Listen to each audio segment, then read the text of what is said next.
Stars, planets, galaxies को cross करते हुए जमीन से आसमान की तरफ गए। अब अल्लाह ने कुरान में एक जगह फरमाया है कि जमीन और आसमान के दरमियान हर चीज अल्लाह को सजदा करती है, विच मीन्स सारे stars, galaxies, planets, mountains, trees. लेकिन ये कैसे पॉसिबल है?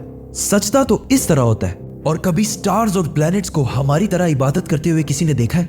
लेकिन अल्लाह ने कुरान में बार बार कहा है कि ये सारी चीजें अल्लाह की इबादत करती हैं। तो यूनिवर्स के इन सारी चीजों में कोई ना कोई बात कॉमन, एक जैसी जरूर होगी। आज से बहुत साल पहले पूरी दुनिया का ये ख्याल था कि जमीन, अर्थ ही दुनिया का सेंटर है। और जमीन तो साकिन है बेटा, जमीन रोटेट करती ही नहीं है, जमीन गर्दिश नहीं करती। लेकिन आज से 400 साल पहले गैलीलियो, जो एक इटालियन साइंटिस्ट थे, उसने 2 लेंसेज को अलाइन करके रखा तो उसे पता चला कि ऐसे करने से दूर की चीजों को करीब से देखा जा सकता है। छोटे लेवल पर टेलीस्कोप्स दुनिया में पहले भी मौजूद थे, लेकिन इन्हें सिर्फ फौजी और समुद्री सफरों में यूज किया जाता था। लेकिन गैलीलियो ने इसी टेलीस्कोप को इंप्रूव करके इंसानों की तारीख में पहली दफा इसका रुख आसमान की तरफ किया, जिससे उसने दुनिया से पहली बार सूरज और चांद को बिल्कुल करीब से देखा। और गैलीलियो ने इन सारों की मूवमेंट को ऑब्जर्व करना शुरू किया। 1300 दुनियाओं को अगर मिला लिया जाए, इससे एक जुपिटर बनता है। गैलीलियो ने देखा कि ये भी बाकी प्लैनेट्स की तरह गोल है, लेकिन जुपिटर के ऊपर जो लाइट है वो महीने के डिफरेंट दिनों में बिल्कुल बदल रही है।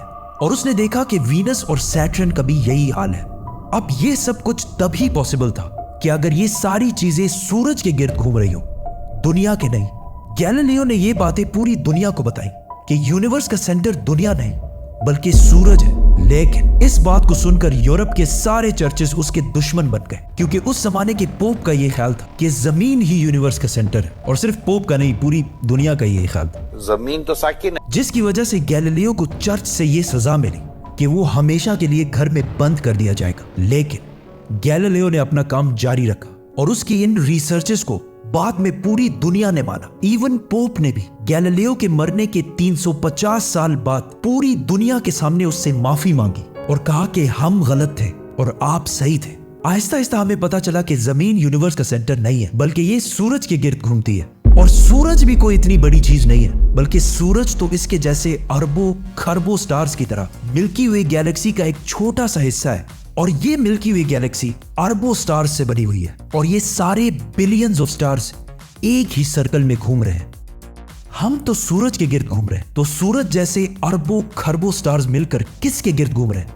Super massive black hole. Have a supermassive black hole at their center.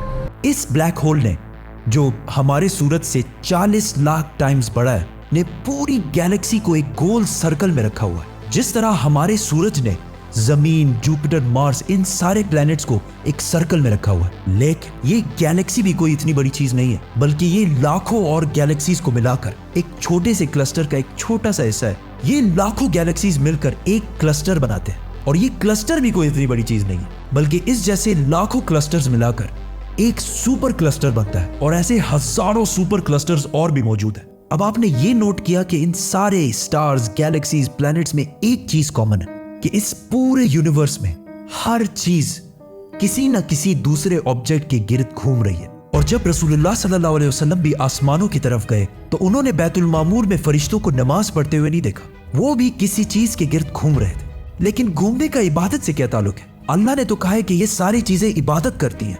आपको पता है अल्लाह ने ये बात किस सूरत में कही है? सूरह हज में।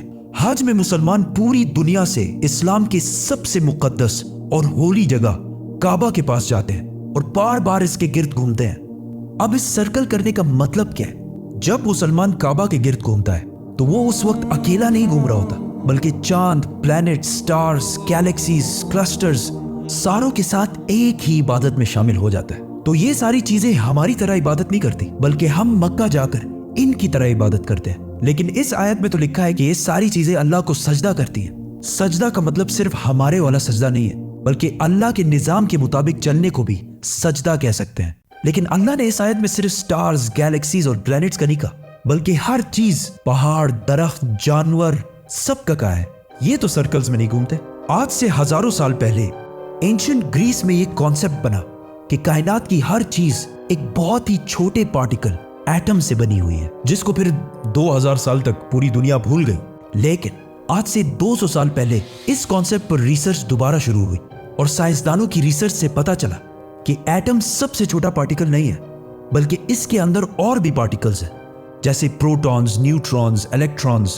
प्रोटॉन्स और न्यूट्रॉन्स हमेशा एटम के सेंटर में होते हैं और इलेक्ट्रॉन्स हमेशा इनके गिर्द घूम रहे होते हैं, ऑलमोस्ट बिल्कुल उसी तरह जिस तरह प्लैनेट्स सूरज के गिर्द घूमते हैं और स्टार्स ब्लैक होल के गिर्द घूमते हैं। जिसका मतलब है कि कायनात की हर चीज चाहते या ना चाहते हुए किसी ना किसी चीज का तवाफ कर रही है। और जब कोई मुसलमान काबा का तवाफ करने जाता है तो वो कायनात की हर छोटी से छोटी चीज, जैसे एटम के अंदर इलेक्ट्रॉन से लेकर कायनात के सबसे बड़े ऑब्जेक्ट्स, प्लैनेट्स, स्टार्स, गैलेक्सीज और इवन बैतुल मामूर में फरिश्तों के साथ एक ही इबादत में शामिल हो जाते हैं।